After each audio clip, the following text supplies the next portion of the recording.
Thank you everyone for this panel discussion on the pandemic and what is going on in Kashmir, occupied Kashmir by the occupant forces, Indian forces. We have seen for the last over 300 days that the Kashmiris are under siege and they have been locked down. And now with pandemic, every citizen of the world, we have seen what is lockdown.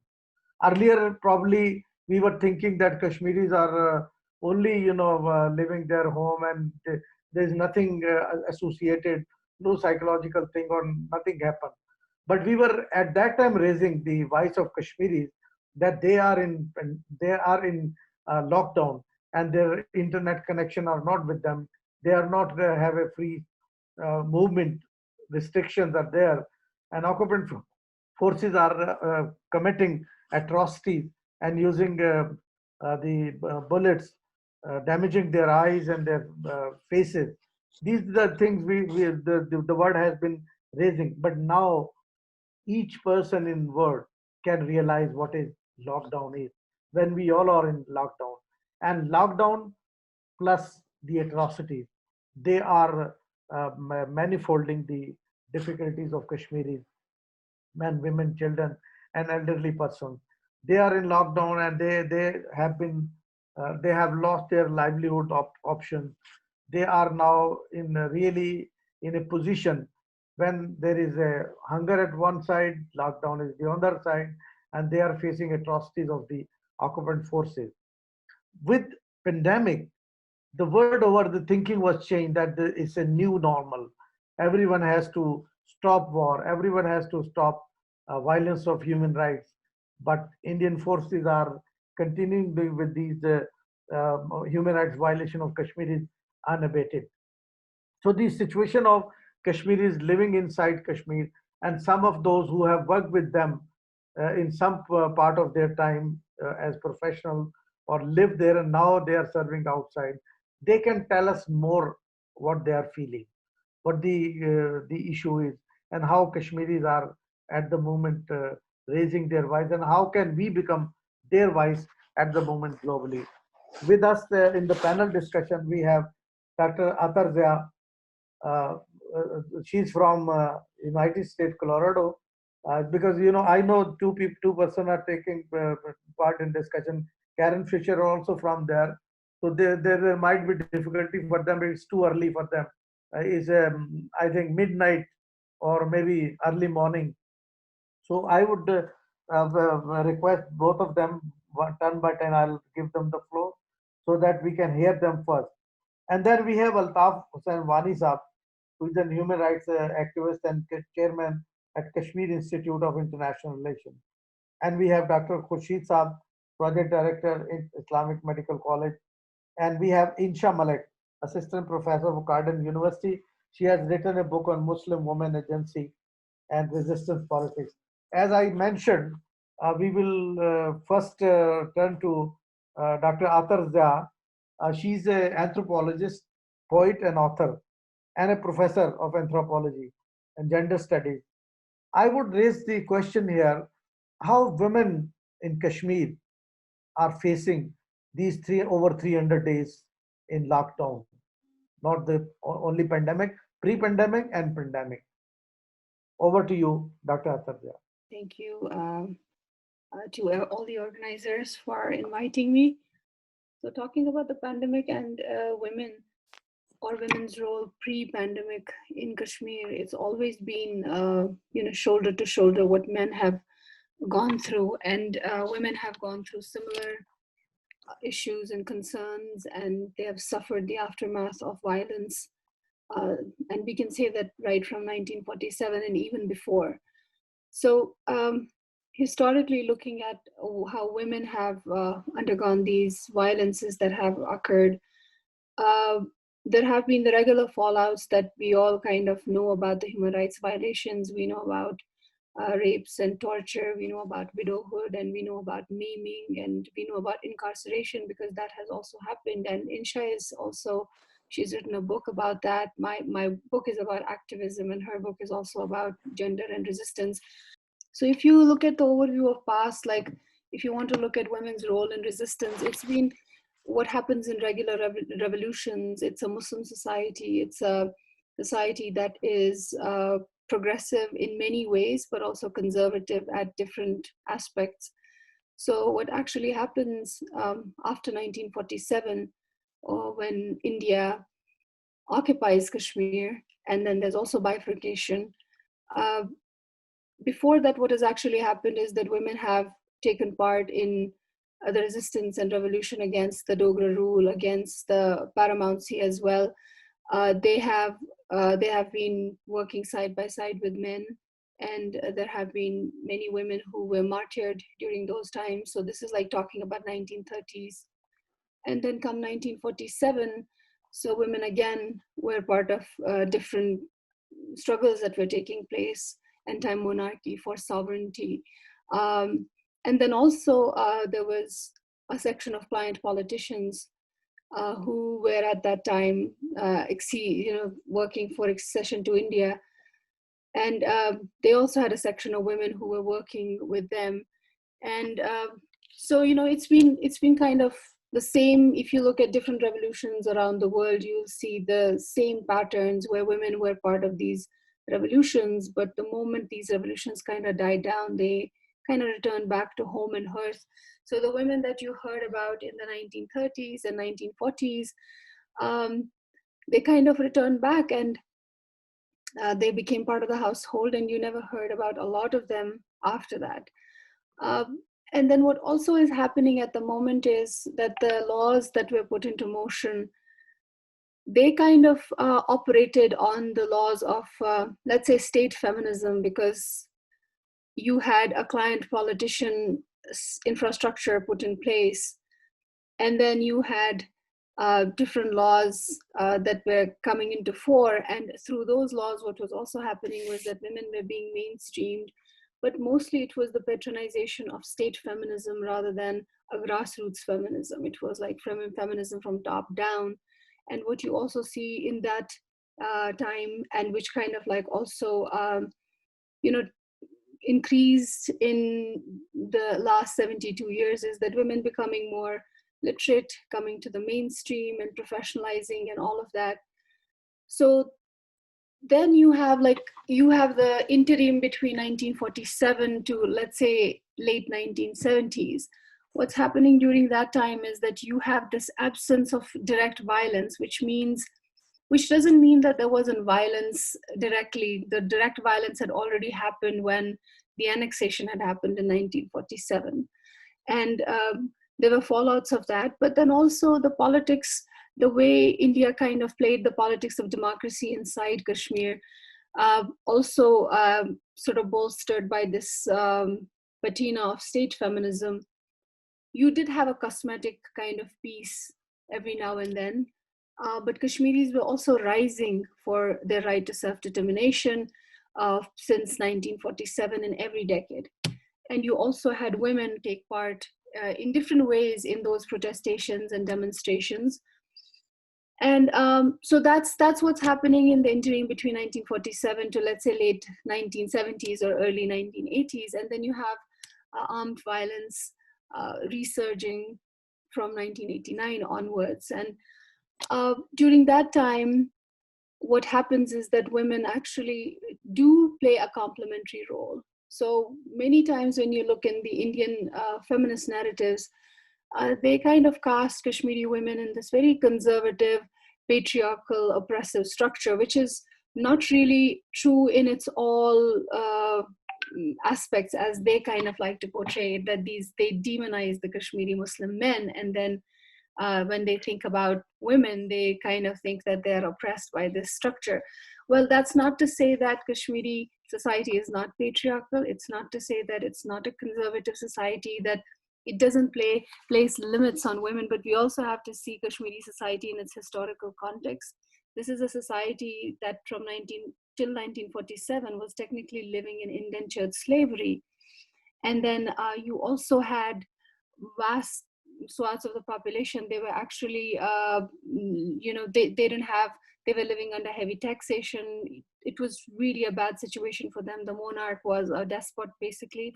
And most of the Kashmiri Muslims, especially and women, they were terribly disadvantaged in indentured slavery. And what that had done to the society was that, whereas it was a patriarchy, but at the same time, it was also a compromised patriarchy, because Kashmiri men did not have as much power. So, which didn't mean that it didn't bear upon women. Of course, there was double violence on them. But at the same time, what you see Kashmiri society as more of a working class. That's how I see it in my work, that it's more like a working class patriarchy, where women and men, especially from the working classes, they were working together, they were working complementary. If a man was catching the fish, the woman was selling the fish. If the man was baking the bread, woman was selling the bread. So it was that kind of a society. Um, so it's kind of thinking on the lines of working class patriarchy. So that's what we're working with, and also in the last 72 years.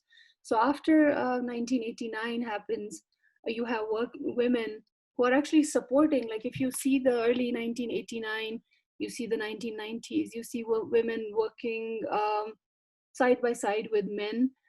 They are, helping the armed struggle, just like women have done in their gendered ways in different revolutions.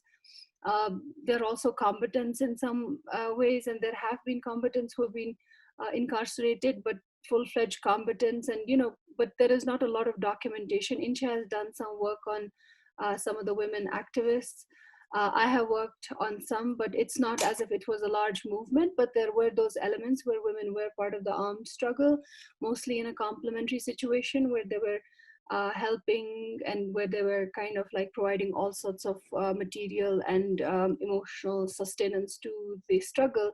And you also see during the early 90s, you see women taking part in demonstrations, and just generally doing how women hold down the home and hearth, and also lend their bodies and their labors to the revolution. That's what they were doing. And then what you also see happening is, because there's this armed resistance, and now there is direct violence.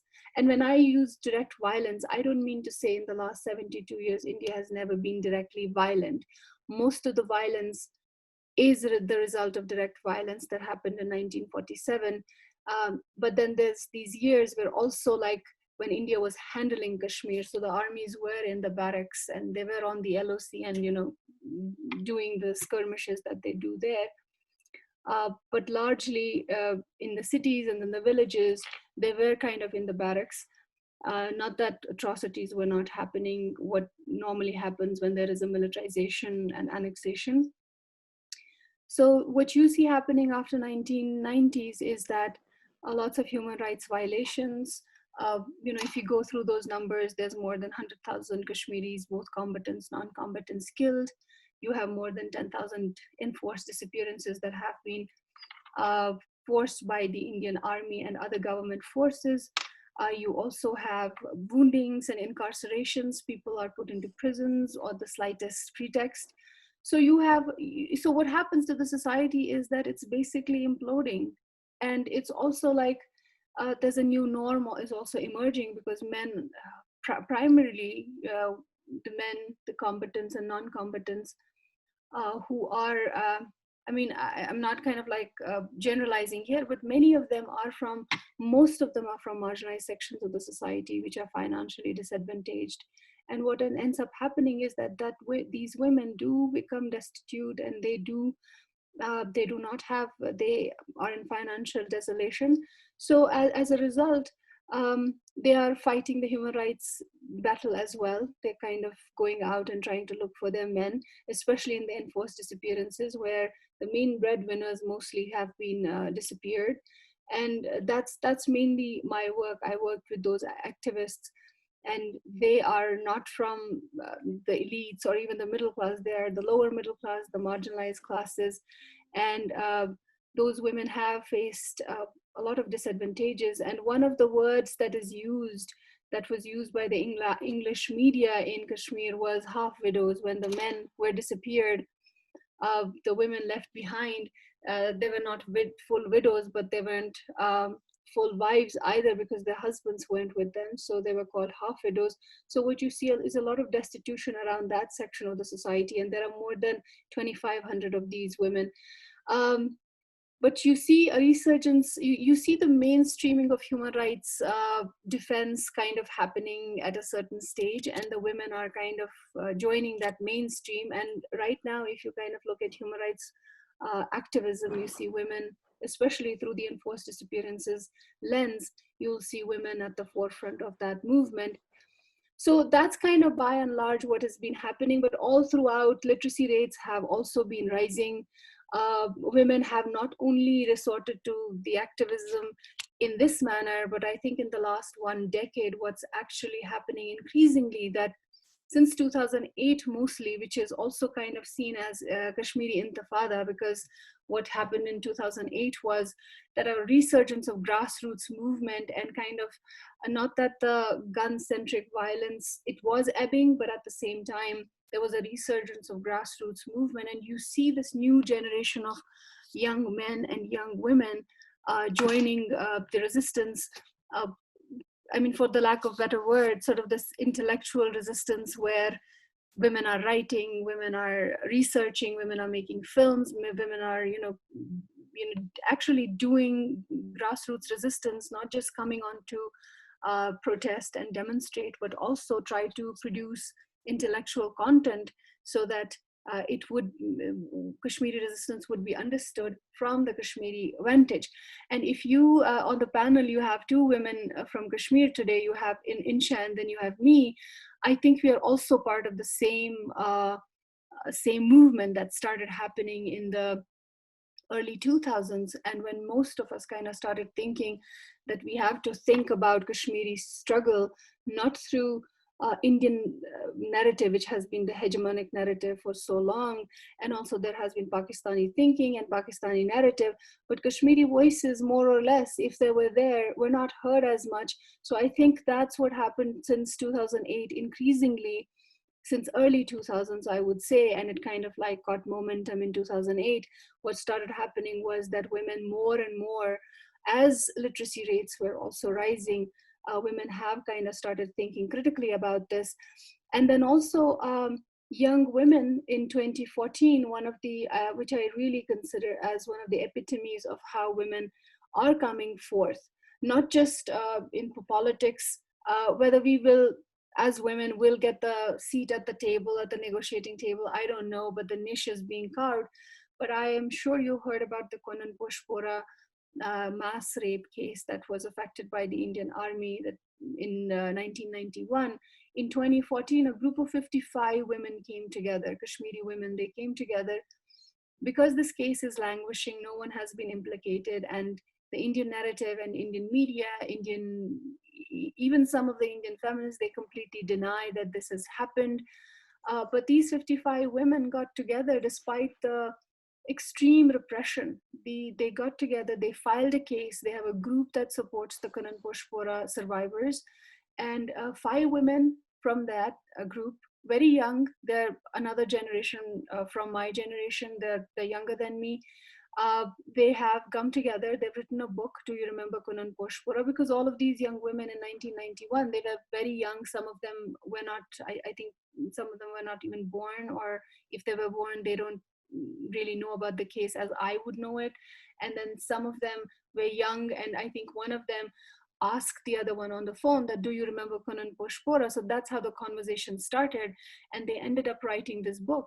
And this book is quite well read, and it lends to the Kashmiri vantage of what has happened, because everyone has written on Kanan Pushpora. Indian feminists have written, there are Indian bureaucrats who have written about Kanan Pushpora, undermining the case. And then, of course, there's international viewpoint, but you kind of see this resurgence of Kashmiri gendered lens that is lending critically. So it's not only about lending their strength to the armed movement or lending their strength to other kinds of complementary sort of labors, but it's also about, are they thinking about the Kashmiri struggle? Are they critically trying to analyze the situation? And I think that kind of thing is resurging at the moment, and it's kind of like coming to fruition in some ways. Thank you very much, Dr. Attar, for really taking us to the history. And you know why I started this on the focus on women first, because you know when we talk about Kashmir, a lot of other things are coming up on the fore, but these real human stories are not coming up. That's why I wanted to focus first part on the women issue, and because when there is a occupation forces, always rape is used as a weapon. And you very rightly mentioned classified here combatant and non-combatant. This is what we human rights activists or those who know international humanitarian law can better understand. But for the Indian troop, all Kashmiris are Kashmiris. They do not care for international humanitarian law, how to deal with the non-combatant and with combatant. So they target everyone because they are Kashmiri. So that's the situation. Here I would like intervention from Insha Malik, because historically, Dr. Attar has told us about the struggle, how women has been struggling for their independence, and one phrase you also you know uh, raised during your discussion, Dr. Attar, that is double trauma to women, because one, they are suffering themselves, the other one, if their loved one are suffering. For example, somebody's husband is tortured or killed, boy is tortured or killed, then how they cope up with this situation.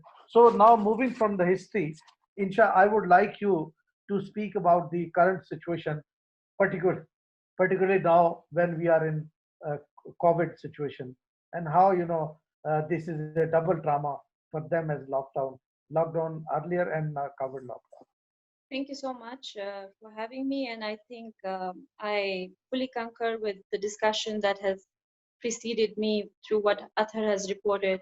It's particularly true about in terms of the ethnographic reality, like the day-to-day occurrence of how women have weaved in the politics of resistance into the very social and cultural fabric of Kashmir or Kashmiri life.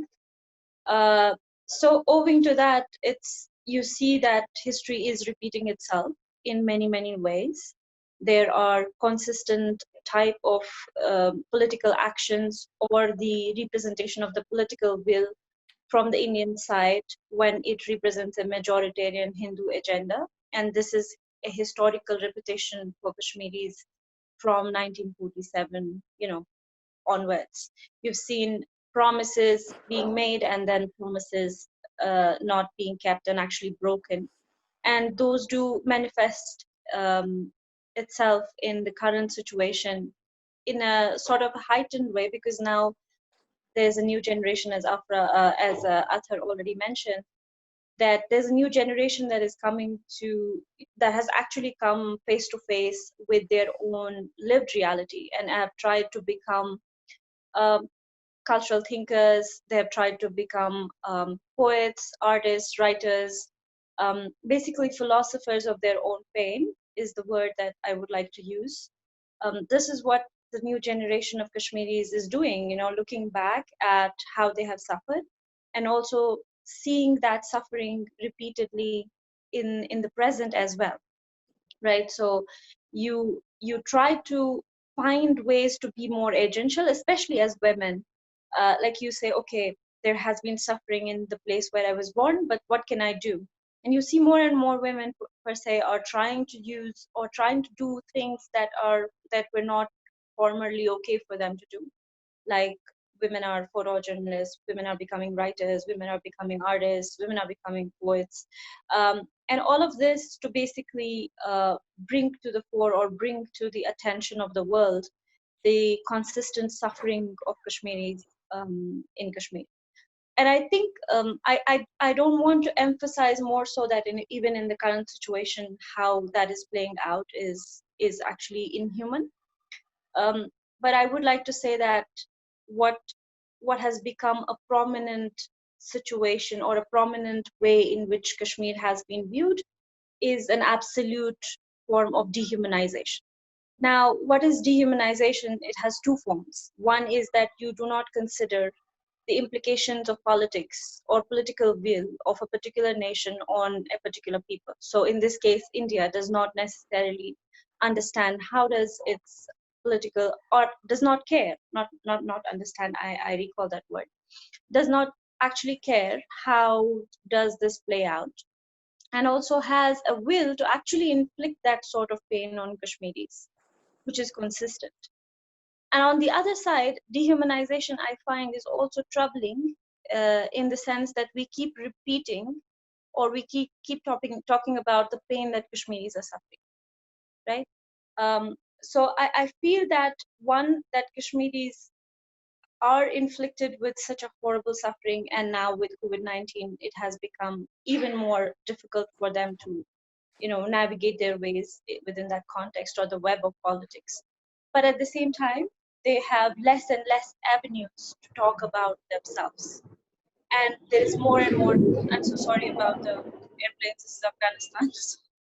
um, and they have less and less avenues and less opportunities to be able to represent themselves. And this is more so apparent if you have obviously noticed recently there was a case levied against Masrat Zahra, who was a Kashmiri woman photojournalist, and she was charged with somehow helping the terrorists or helping the terrorist activity or trying to um, push for the opinions that are somehow viewed as separatists or terrorists.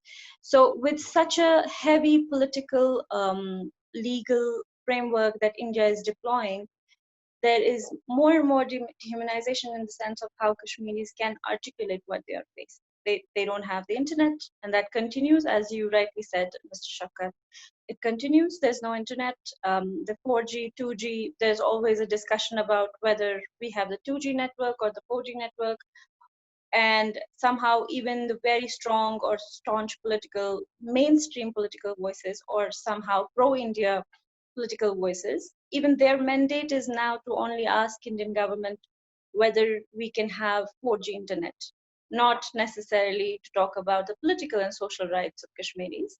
But can we, they are consistently thinking if they can negotiate with the central Delhi, that if they are offered, let's say, the possibility to have a 4G network. So that can tell you how much difficult the political landscape in Kashmir is in terms of navigating or negotiating for Kashmiri rights, and in terms of Kashmir, the possibility of Kashmiris speaking for themselves, right? And I think in COVID-19 now, you have a further, escalation of social distancing and different other protocols that are now in place. But at the same time, it helps to give a sort of leeway to the Indian forces to continue on their political actions unabated. So we have seen within this COVID-19 period, we have seen the domicile law being passed, which now actually makes politically possible for Indians to buy land in Kashmir. So which is a major demographic shift that can occur through this law.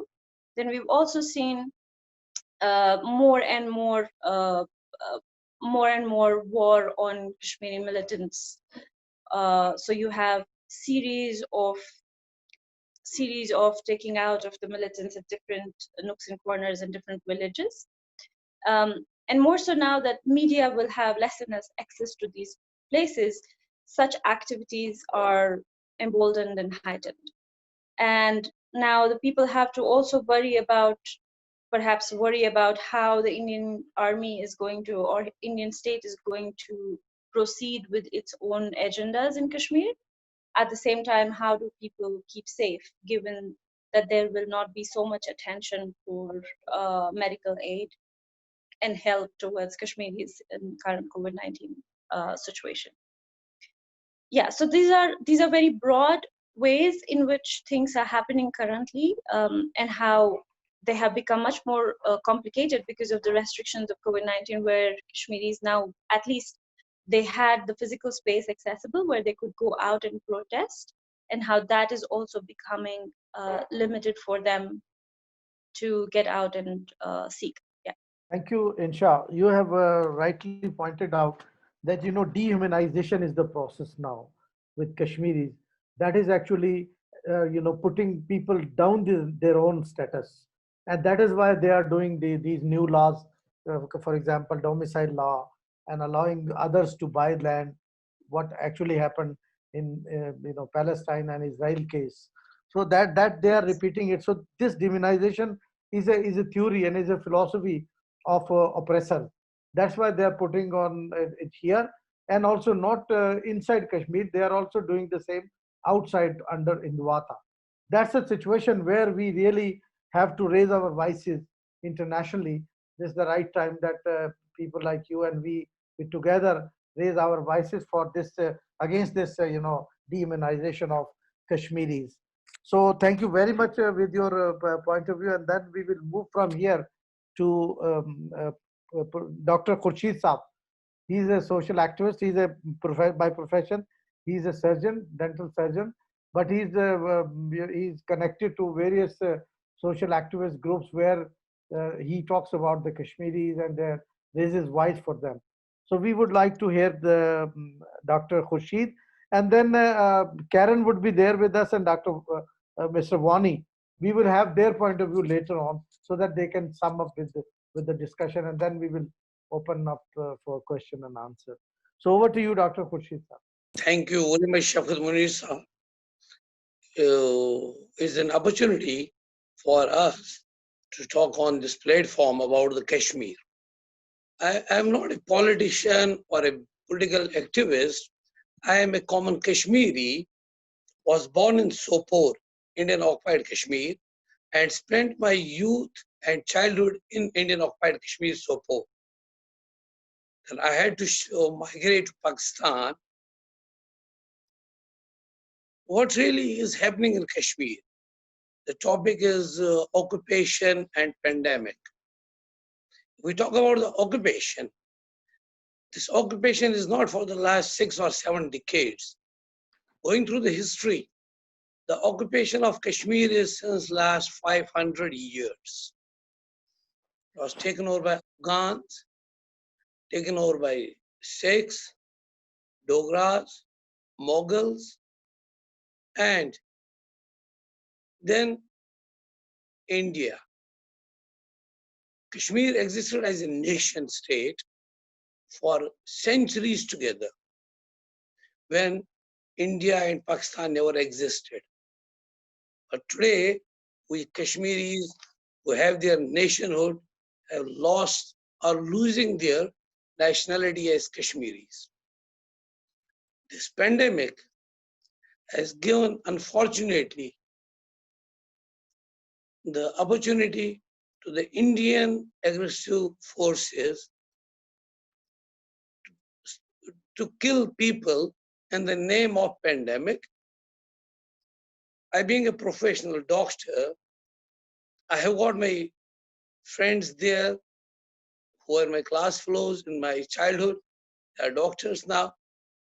In this pandemic, the Kashmiri doctors are not allowed to perform their duties to help their ailing humanity in Kashmir, to help the people suffering from this pandemic. Even most recently, a few doctors, senior most professionals, doctors, they were harassed by the occupational forces. This lockdown due to pandemic, the world is seeing now since 3-4 months. What I believe is Kashmiris are seeing this lockdown since decades in one form or the other. And 5th August 2019 was really the epitome of this lockdown when our identity was snatched on 5th of August, when Article 370 and 35A was scratched from the Indian Constitution. It was an attempt to snatch the identity of Kashmiris. Here I would like to add a few things. They call it Indian aggressors, the occupational forces, and unfortunately, the world over, they say it is terrorism. But what we Kashmiris believe is when a nation is denied the right to live freely, they have no choice but to become a resistance movement. The movement which is in Kashmir is a resistance movement, is a freedom movement. If we go back to the history, many aggressors have been there, and this present aggression, the lockdown in Kashmir, what the world is facing presently now, there is complete destruction of economy the world over. The economical growth has gone down the world over. But in Kashmir, the Indian lockdown since August has really destroyed the economy, the Kashmiris. Now this domicile law has again really given a setback to the economy of the Kashmir. But we Kashmiris have the faith that we will survive, we will have the freedom, which is our basic right. Unfortunately, the world conscious is not there. They are not in any way to accept the aggression of Indians. The world conscious is sleeping. The problem is that they have their own economical, financial gains with Indian aggressors. We are suffering. The Kashmiris are suffering. Unfortunately, we need to have the leadership. I believe personally that we cannot fight on the money and support of others. We Kashmiris need to fight on our own, with our own strength, and we need to have a leadership who is going to guide Kashmiris through this with a heavy heart. I stress to say that the world conscious is in deep slumber to the Indian occupied Kashmir. In recent past, tens of our youth have been martyred in the name of terrorism. Let us make it very clear that it is not a terrorism, it's a freedom movement, which we Kashmiris are fighting since decades. We need to make it clear to the world that Kashmiris have the right to live, Kashmiris have the right to identity. Finally, I have the absolute faith that we will overcome this one day. It is only the faith that keeps us going. But right now, I really feel hopeless. This pandemic by COVID-19 pandemic has really given India an opportunity to humiliate, to violate the basic right to life for the Kashmiris. I urge my countrymen, I urge my fellow Kashmiris that it is we who are going to fight against the aggressors. If we depend on others, I don't think we are going to go to somewhere. Thank you very much. Thank you, Dr. Khurshid Saab, for raising the case of Kashmir here. You rightly said that whatever is being done under scrapping, after scrapping 370, 35A, and introducing new law, partly maybe you are right that international community is not listening, but partly I disagree, because after COVID, whatever India is doing and whatever India has done after 5th August, the world is listening now. That is why the once there was a time when international magazines were writing on their title page, writing the word incredible India. Now the similar international media is writing intolerant India. This is the change. And recently, if you have seen, 2 days before, European Union Human Rights Committee Council has written a letter to the Indian Interior Minister, and they have raised all these issues. This is the right time now. After 5th August last year, whatever India is doing, it has been exposed by the Pakistani government. They are proactively doing it. Our embassies are doing, but more of it, international media has taken it up seriously. And Aisha and I have done a study previously looking at what international media was doing on that. So we were quite, surprised to see that a lot of intermedia outlets, they were talking about Indian atrocities.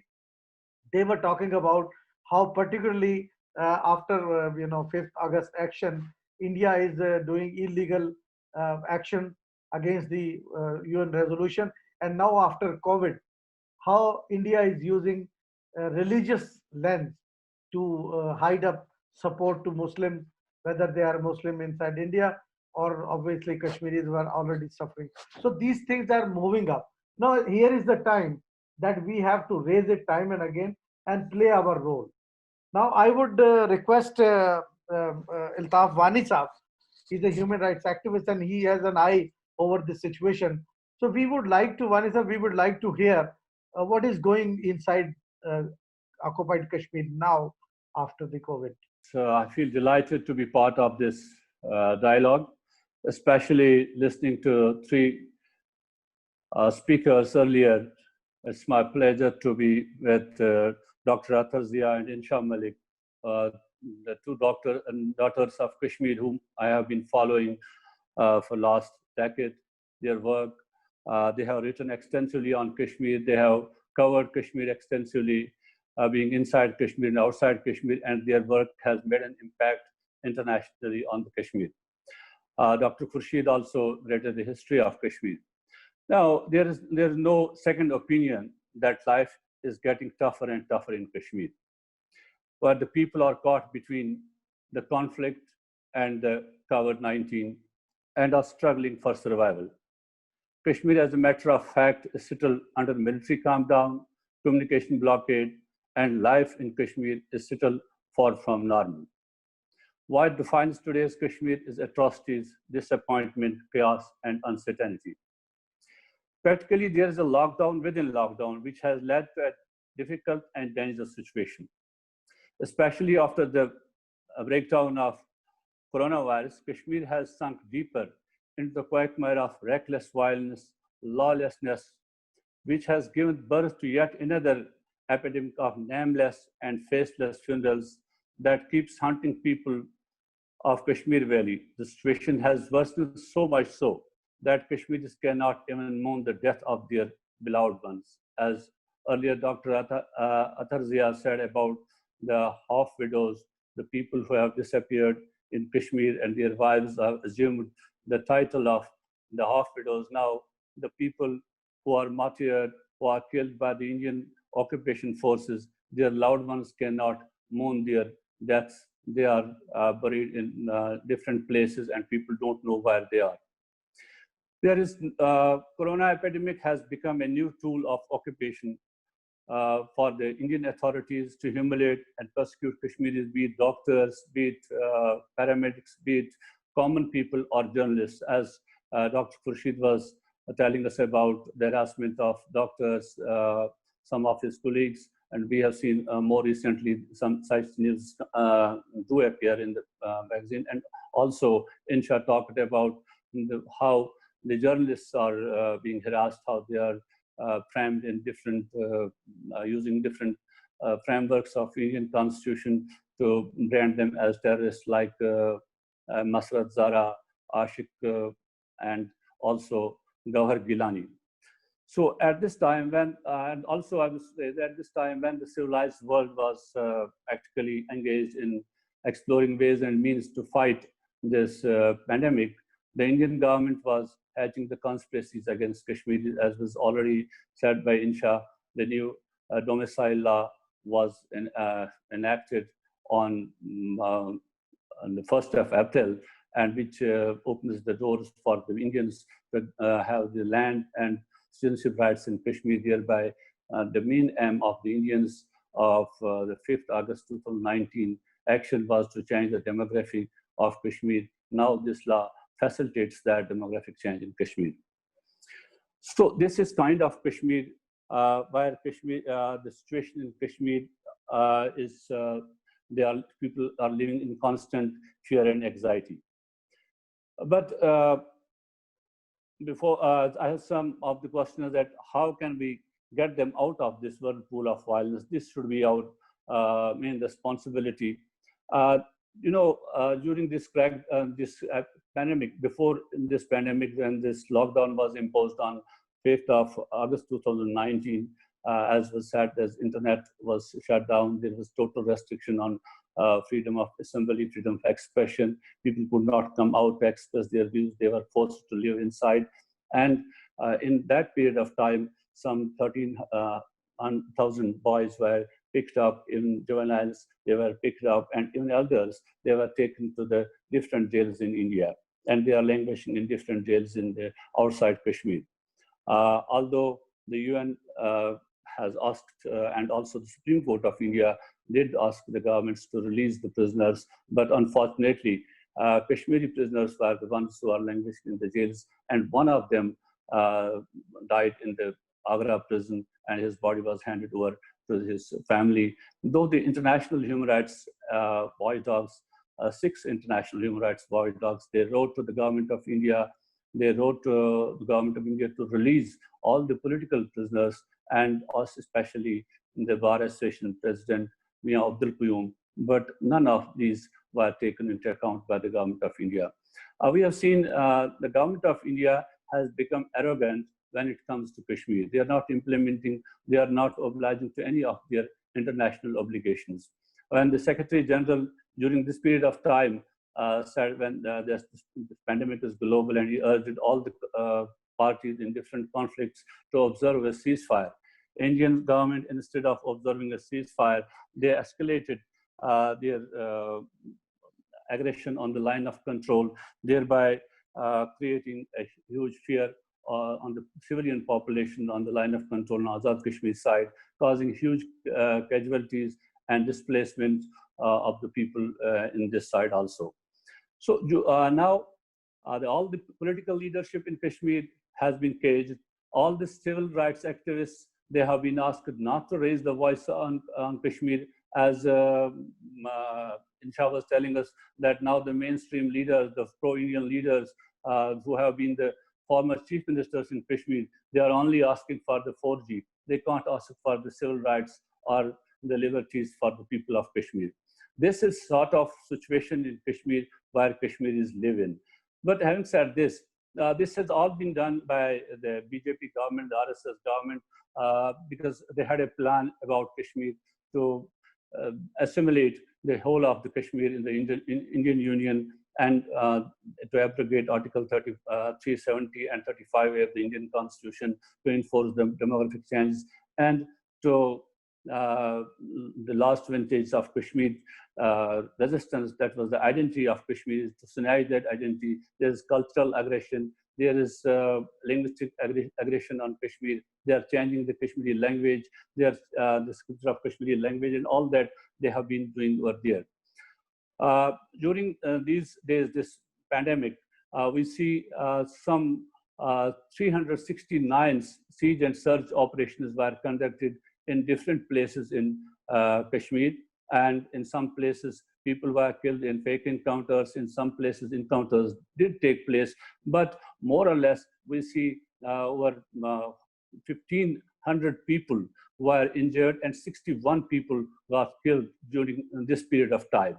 This is type of situation where the health sector was already a fractured one in Kashmir, but now during this pandemic, we see the whole of the health sector in hospitals, in everywhere, the Indian agencies, Indian police, they are guarding that, and no one dares to go to those hospitals because of fear of arrest or because of being detained or humiliated over there.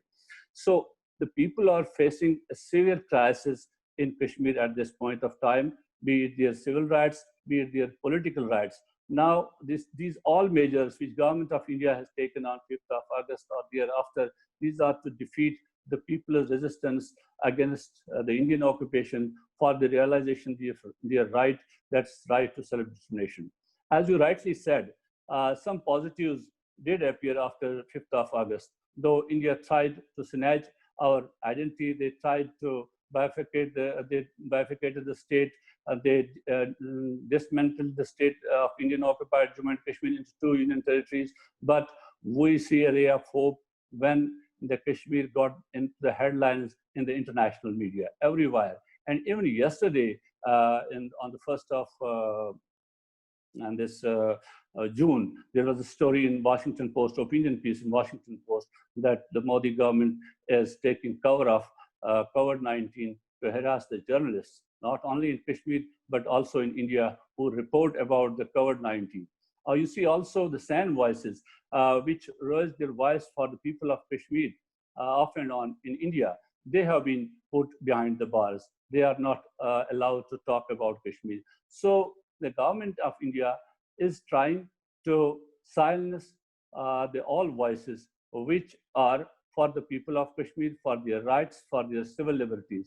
But something which I say, the ray of hope, the action of government of India is backfiring them. Now we see after the inaction of this domicile law, now the people who were jubilant at that time that now the Kashmiri, the Article 370 is gone, 35 is gone, the people in Jammu, the Dogras and others, but now they feel the heat of it. Now they see that they are losing their, they will lose their land, they will lose their jobs, they will lose their identity. So not only the Kashmiri people, not only the Muslims in Kashmir, but also the Dogras of Jammu, the Buddhists of Ladakh. You see, lately we saw the BJP leader in Ladakh, the president of BJP in Ladakh, he resigned from BJP. He protests against this domicile law. He protests against all what government of India is doing, because basically they were told at that time that after this abrogation of Article 370, there will be a development in Kashmir, and they will enjoy lots of facilities. But now the people feel, the whole chunk of people feel that they have betrayed them, they have deceived them, and the government of India is implementing their own plans. So we see the some sort of the people from different communities, from different faiths, from different ideologies, they have now a common agenda against government of India's implementing these domicile laws and other things. And also, we see the resurgence in the Kashmir movement as on all fronts. We see our, as Athar was telling you, that our younger generation has now taken over the reins of this movement. They are fighting this on ground. They are fighting it in the print and electronic media. They are fighting it through different means of modes of resistance they have taken out, and they are reaching out to the international audience. So I think the time is tough in Kashmir. Their life is tough in Kashmir, but the people of Kashmir have their faith. Most recently, you have seen the government, the Indian forces destroyed some 15 houses in Nawakadal, Srinagar, when a freedom fighter was killed over there. But you see, no, the people did not take the government aid. The people of the Kashmir, the Kashmiris living outside, they helped them. Now, within 15 days, all that money was collected to reconstruct those houses. So this is the way where we find some strength, where we find that people of Kashmir have not given up. They are very much there. They will fight it on all fronts. So on that front, but what we have to do, that India has over the period of time on international front, they had created some misconceptions about the Kashmir freedom movement. They branded it as a terrorist movement, branded it as cross-border terrorism and all that. But over the period of time, after even this 5th of August onwards, we saw, and even the Indian leaders, they have themselves said that this is now the people's moment in Kashmir. The people of Kashmir are fighting themselves. The youth of Kashmir are fighting themselves. They are not going to, at any point of time, they will not live with India, and they have the fear of death has gone over them, and they have taken all the reins of moment in there. So I think the people of Kashmir, and for the people living outside Kashmir and the people of Pakistan, is to apprise the international community about the happenings in Kashmir, which we have been doing time and again, and we try to do it. And so, though we thought that during this pandemic, it was a global phenomenon, and there will be the Kashmir will not be in focus, but the Kashmir remained in the focus in international media. That was in a way for us and encouraging moment that people have not given up. Thank you. Thank you so much. Rightly said that the people of Kashmir are fighting. They have been fighting. They will continue the fight for their rights, as you rightly said. They do not fear death even now. You are right, but the one side is the Indian atrocity, one side is the Indian action, and on this other side, you and Insha also mentioned in your talk that there is a soft corner of Indian media and Indian towards the so-called the previously ruler of Kashmir, who were considered pro-India. So we have to fight on this ground as well, raising this point that the legitimate leadership of Kashmiri is the Hurriyat Conference. So we should talk about Hurriyat Conference, the legitimate leadership, instead of these Ghusbatias come into the fold. And now I would move to Farzana. She is also listening all debate. Farzana Yaqub is the member of Asia Institute Public Policy. She has been a minister in the Azad Kashmir, and I know she is well connected to people internationally and inside occupied Kashmir. I would like to hear on how better we can take the message of Kashmiris amid COVID at the international level. Over to you, Farzana. Thank you so much for organizing this dialogue, and it is a very important time because the world is grappling with a lot of issues. We are currently seeing the rise of the protests in America as well, and the heavy-handedness of the government over there. So all these things that and the whole world was shut down for quite some time. So people are actually getting the taste of the medicine that Kashmir has been forced to take for a very long time. I would like to just share a few numbers. Just for the month of May, the number of people that have been killed in Kashmir is 37. 40 have been arrested, 93 have been injured. When we look at it from a macro level, people might not find these numbers significant. But what the trend that I see increasing is the houses that are being damaged. Just in the month of May, 525 houses were damaged. This is the time of COVID. We need to remain isolated within our own safe environments. Kashmir as a whole has never been safe for Kashmiris, but now, in this pandemic, even their houses, they're not safe in their own houses. The Indian force is hunting, literally and actually hunting people. Youngsters have been killed. Ashraf Serai's son Junaid was martyred, and there are so many other youngsters, educated young boys and girls are coming out. Men are mostly being murdered and killed. Women are mostly raped, and that is the punishment that conflict inflicts on men and women. This difference of the punishment, that men will receive the punishment of death, women will receive the punishment of sexual harassment, which is a continuous death. One cannot die until and unless not killed completely, but every day and every moment is a death. It is similarly, what is being seen is that dead bodies are not being given to the families. The Indian army hunts them down, and once that they have killed these freedom fighters, they are then not, these dead bodies are not given to the families. Very few are given, and then they receive these grand funerals, which I think the Indian government is now trying to stop, because these grand funerals then glorify the movement. People see them and they realize that the spirit of Kashmiri movement is very much alive, and killing and maiming does not affect it.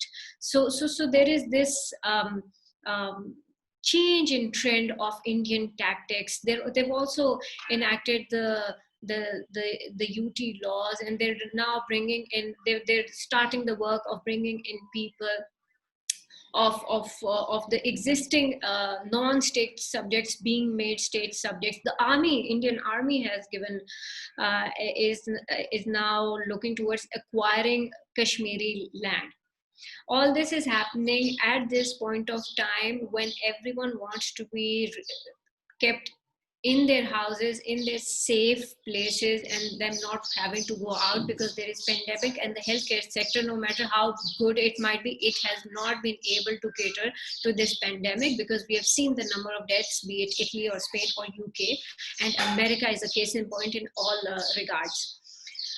The world is at this point of time not really looking towards Kashmir, because there are other issues that are being highlighted. But we must admit that we have seen a very positive trend once again when it comes to Kashmiri youth taking up the cause, not just when it comes to freedom fighting, but also when representing in media. We have seen Wall Street Journal, New York Times, all these international and Western media houses that have been reporting on what is going on in Kashmir. I also see this, that a very positive trend, that the Associated Press team received a Pulitzer Prize. This is the first time a Kashmiri journalist has received a Pulitzer Prize for their work that has been done. And what was the project that got them this Pulitzer Prize? They're reporting post 5th August of what is going on in Indian occupied Kashmir.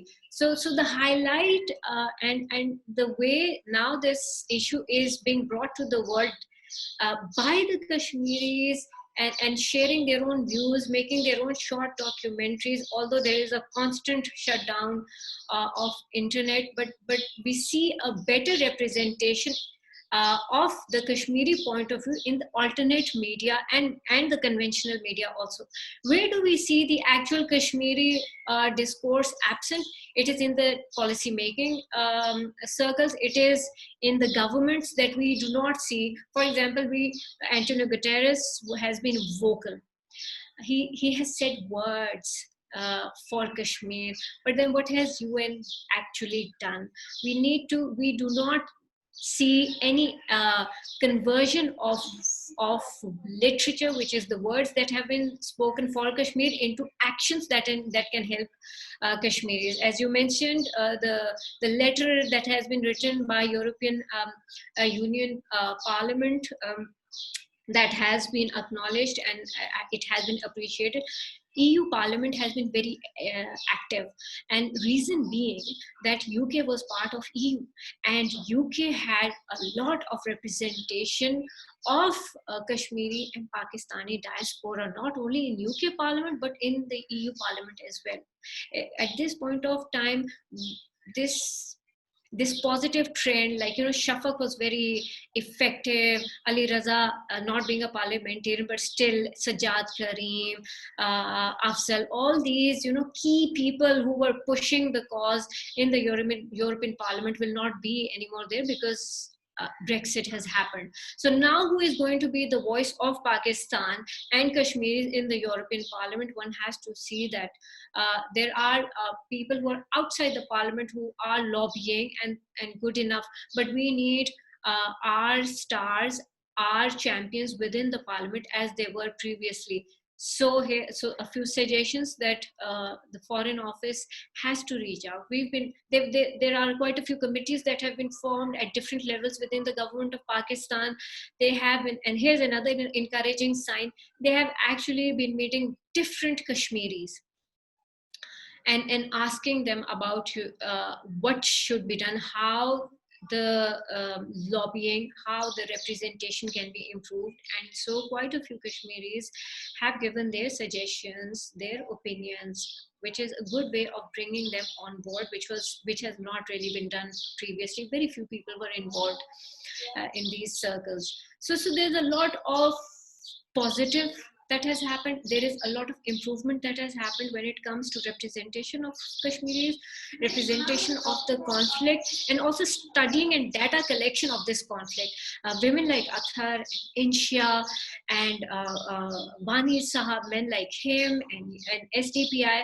There is this, I see this as a very, very positive trend that finally within Pakistan also, and our people in Indian occupied Kashmir, the way they are now not only collecting information and data, they're documenting it. This is extremely important because whenever we go to international forums and we try to discuss Kashmir, the point that is always thrown at us is, where's the evidence? And all of these discussions and dialogues, these outreach programs are now collecting and creating new content that is so important. As Vani Sahab said very correctly, we need to come up with new words, and we are. There is also a good discussion going on the legal side of this issue. Once again, all this work is now being done with Kashmiris that are currently within Indian occupied Kashmir. 5th August has shaken us Kashmiris as well, by bringing us closer to each other. Although we were not able to contact for quite a few months, but this connectivity that has increased, the way that AJK government, the Prime Minister of AJK came out very vocally for the people, has been a very good change in how the government of AJK should be representing this conflict, because at the end of the day, the government of Azad Jammu Kashmir are considered as the representatives of not only AJK but Indian occupied Kashmir as well, because there are seats for Jammu in AJK. Similarly, in the Indian occupied Kashmir parliament, there are seats for these areas as well. So why I'm mentioning this is that there is a lot of discussion going on about government in exile, and I believe that would not be I don't understand why there has to be this discussion. One, we need to strengthen the government of AJK so that they themselves can go and represent this conflict. That is what I can add to this already very useful and very comprehensive and informative discussion. If there are any questions for me, I'll be readily available for answering them. Thank you very much for actually pointing out some of the action for Foreign Office and some of the action for the AJK government to keep an eye on changing scenario at the EU level, which is very important. So we have noted this point, and we from SDPI we will also try to reach out some of the new candidate for that, or some existing candidate, so that we can keep the Kashmir alive on the international agenda. Thank you, Farzana, for your thoughts.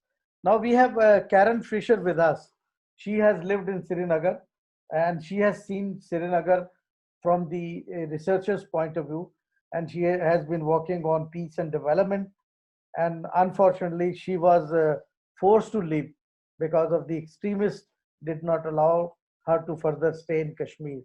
So let us hear from her.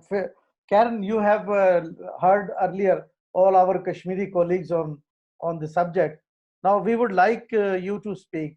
What do you think of the situation you have seen there, and what would you suggest how international community can take this up as an agenda point, the Kashmir Highway? Over to you, Karen.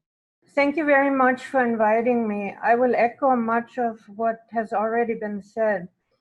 I experienced many horrible curfews and lockdowns in Kashmir during the 10 years I lived and worked there, but nothing could possibly compare to what people have to contend with at the moment and have been suffering since August 5th. On top of all the inhumane measures that have been implemented to incarcerate an entire people for months, the virus crisis presented yet another opportunity for authorities to crack down even further. Among increasing demands by activists, policymakers abroad, human rights organizations, even some civil rights groups within India, and mounting harsh treatment by foreign media, instead of restoring some semblance of democracy or civil rights, the virus enabled Indian authorities to initiate a double lockdown instead.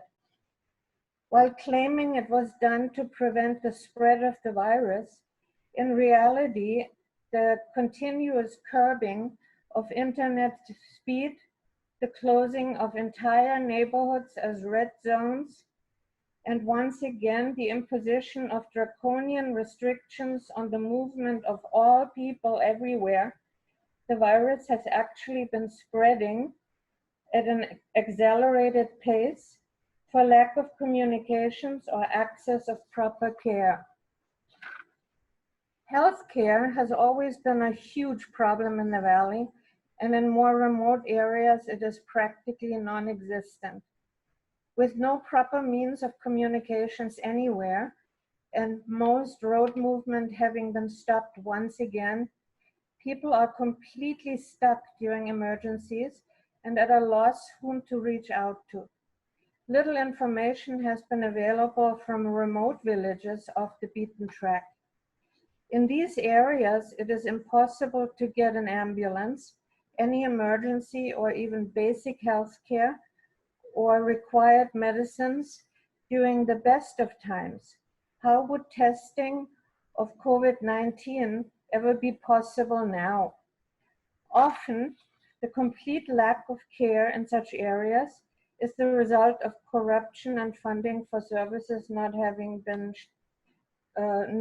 reached. This has been further exploited by the Indian Army, on whom some of these places come to depend for emergency intervention. Clinics are only available at the nearest army camp, and often villagers have no choice but to approach the camps for help.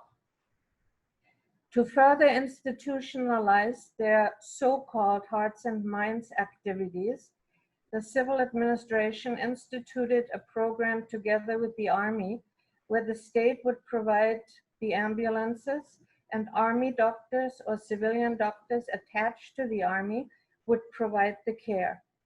Of course, none of this came without an ulterior motive. It enabled the army to expand its stable of informers by linking healthcare to providing information if and when villagers were desperate enough to do anything for some relief. In the cities and towns, mohallas are now only separated not only separated by concertina wire, but often by trenches dug temporarily to keep infected people at bay. No vehicles can travel in and out, and that of course includes ambulances. More often than not, people are now simply giving up and not even seeking medical care any longer. After it became clear, as elsewhere in South Asia, that the death rate from the virus was much lower than in many other places, the double lockdown was not relaxed, and the real reasons for it to have been implemented became abundantly clear. Healthcare was only secondary a consideration, while jailing people again. First and foremost, the double lockdown was used to set the stage and accelerate part 2 and the final chapter of what was done on August 5th, and that is demographic changes without protests to stop them. Since the virus lockdown became enforced, rules for the new domicile law were quickly implemented and once again without any advice or consent by the people. With communications networks beyond slow and journalists unable to report freely about anything, the full extent of the new rules is only becoming clear now, and it is devastation to the Kashmiri identity.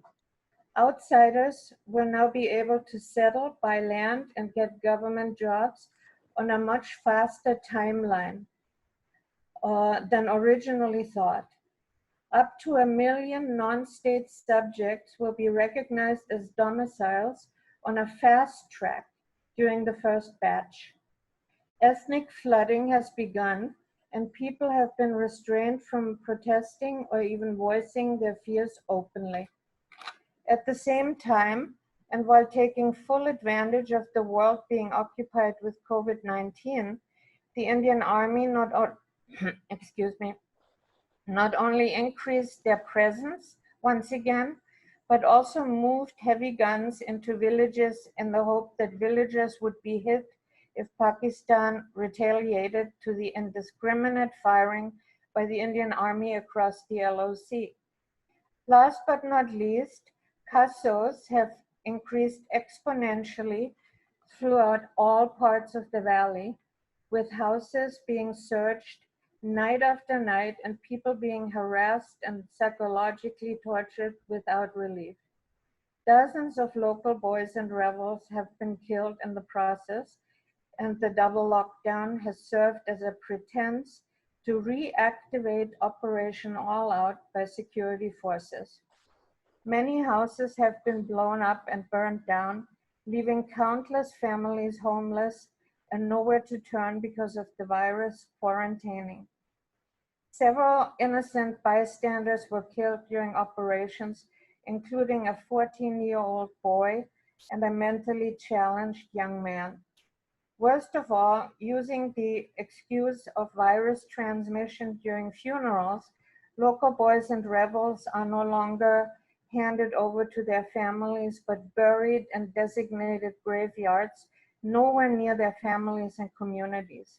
Even mourning has now been outlawed. So this is just some of what has been happening since COVID-19 became a much welcomed ally to the occupation. I could go on, but we'll stop here. In closing, I urge everybody to please highlight what is happening in the valley as much as possible and wherever it might count. Most Kashmiris are completely worn out and too scared and traumatized to reach out on their own at the moment. It is no longer about human rights violations alone. It is about the complete dehumanization of an entire people whose will has been systematically destroyed. It is up to all of us to fight for the survival of the Kashmiris. It is unconscionable not to. Things have never been as bad and hopeless as they seem now. Thank you very much. Thank you, Karen, and thank you for summarizing the Indian priorities in single sentence. That is, jailing is their priority instead of giving health care. That's the bottom line, what you were talking about.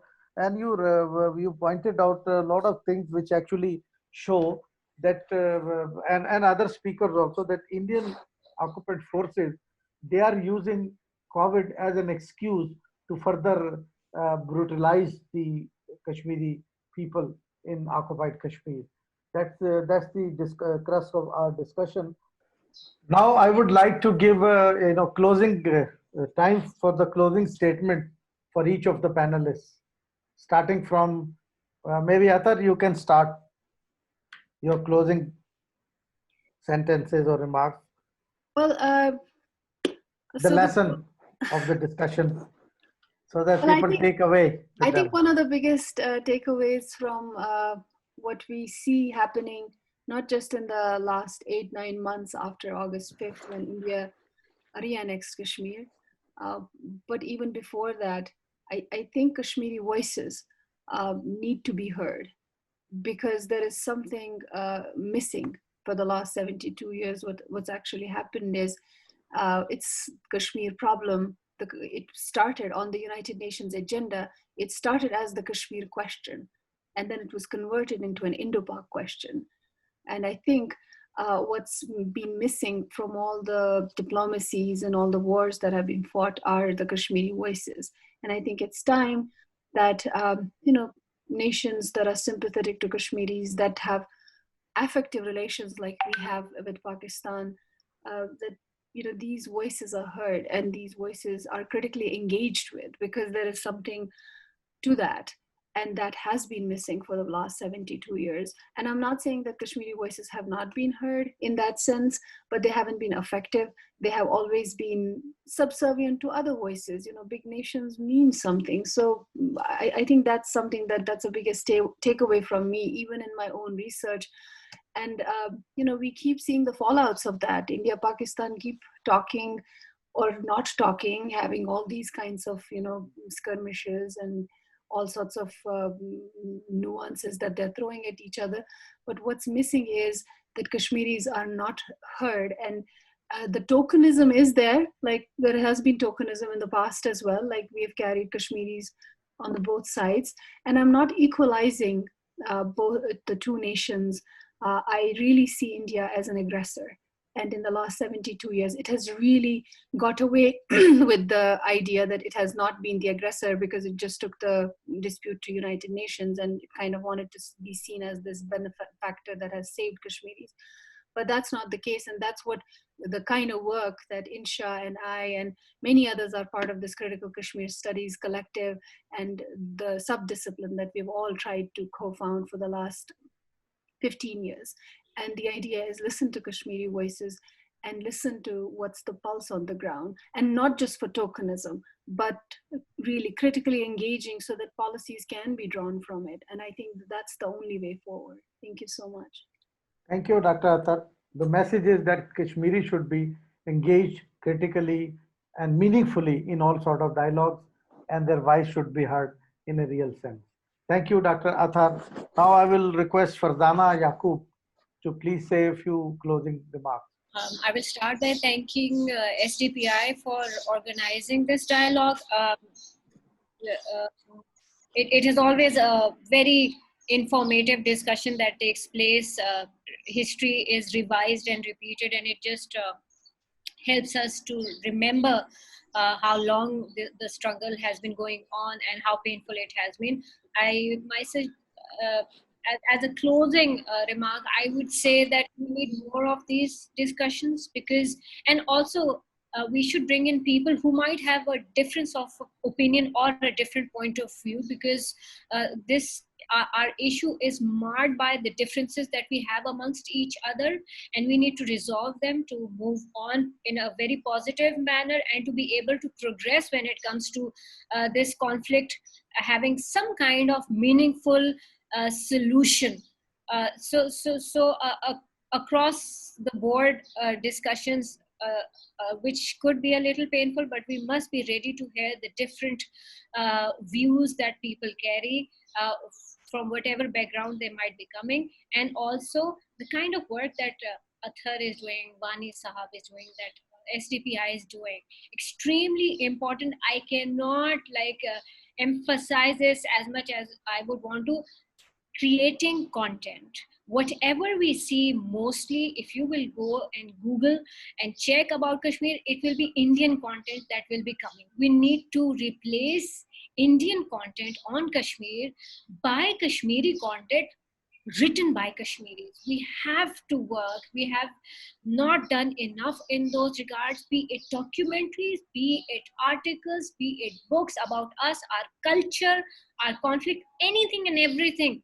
We have to increase the quantity and the quality of the content that is being generated, and we must share it. So thank you so much. Well taken. The content is needed to replace the stereotype content of Indian forces. Now, Vanisa, your thoughts? Yes, we need to, as Attar said, Words we of need wisdom from Vanisa. more Kashmiri voices. And primarily, there is a dire need to dismantle these cobwebs of confusion waved around the Kashmir dispute by India. And also, I will say, that we need a matching response on the part of government of Pakistan and mainstream media of Pakistan to clear this smoke screen thrown up by the India to conceal facts about Kashmir.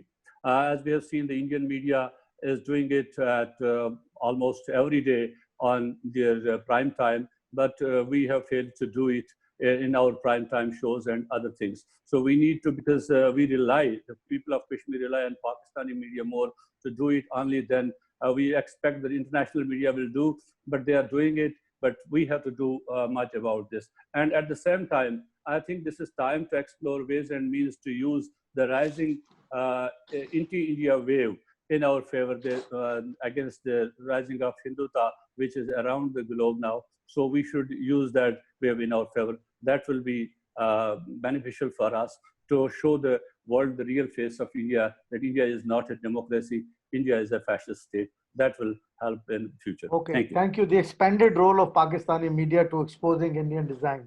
Thank you, Vani Saab. Thank you so much to SDPI. Thank you so much to SDPI and particularly yourself, Shafqat Saib, for this opportunity. As a Kashmiri and a research scholar both, I think it's important to resonate with what has been said here with every other speaker. But in addition to that, I want to end this point with a critical inquiry about ourselves, like how and when do we decide to get over the colonial hangover, and how do we start looking at regions and people on their own terms, in terms of their own history, in terms of their own culture, in terms of their own geographic knowledge, because these are essential aspects that will inform any policy more than, I mean, yes, Kashmiri voices are important, but I think setting the record straight based on the actual ground facts is very, very important, and that can only lead to a better policy and a better relationship amongst all of us. Despite differences, I don't think differences is a problem, but the problems do arise when we have less knowledge about each other. So as a Kashmiri, my request is that there should be much more acquaintance with Kashmiri culture, society, and history to be able to understand the Kashmiri viewpoint and allow it to inform the policies that Pakistan has been making in support of Kashmiri people. With that, yeah, I would like to end. Thank you. Thank you. I think this is very important point, raising Kashmir in its reality, its culture and everything in the policy informed scene. Thank you, Insha. And Karen, what do you think as takeaway from this discussion? Yeah, thank you for organizing this. Thank you very much for inviting me. I don't have to add that much to what has already been said, except to end this on a more positive note. There's been a lot of awareness that has been raised about Kashmir over the last year. And I see this here in Washington, where before August 5, Kashmir was kind of this concept floating around while people were talking about Indo-Pak issues. Now there is much more detailed knowledge floating around, and I'm getting a lot of questions when I go to events at think tanks or interact with people. What is still missing, in my view, is continuous advocacy on one-on-one basis and also the grassroots level, and continuing the momentum that had been built last fall during the 2 congressional hearings.